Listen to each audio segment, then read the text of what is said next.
Iyon oh. Nanganga-high blood na sa kakapiesta po dito sa amin. Kabilaan may piesta. Tumaas tuloy yung kolesterol ko. Kakapiesta niya. Kaya kakapiesta. Kaya kailangan maglakad-lakad tayo guys. Iyon oh. Kanyaman mangan babi. Kaya lang sa huli. Ay nako. High blood ang abutin. Kaya mga kumakain po ng baboy, hinay-hinay lang po. Sa bagay yung iba sabi may gamot naman. Nakipamiesta kami doon sa Barrio Kamatis. Ngayon kumakain kami. Nakita ko yung kwandre, nakita ko yung lechon, tsaka yung yung kare-kare.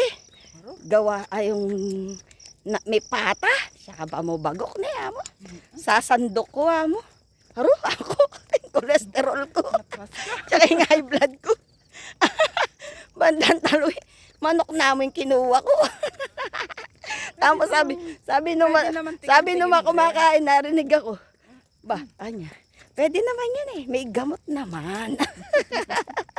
Basta wag lang sobra. Tikim-tikim lang.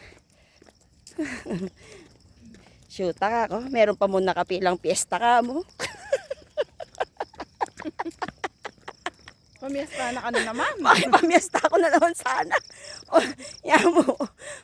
Tumatas cholesterol ko po high blood ko. Aro, taksya po. Naano kayong kanan ko kanyan.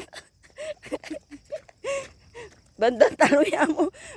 May uli ko kayong sapin-sapin. Sakit niya. Isapin-sapin kalame. Ay nalang rugoy na kain ko. Sapin-sapin na nga mo na, Dre. Uwa. Kung puto ko tsinta. Kayong puto-puto na kamo kanyan. Pero, ay nako. Pag nagkaka-high blood na tsaka cholesterol, diet na. Morning po. Doktor, ito. Si Doc yan.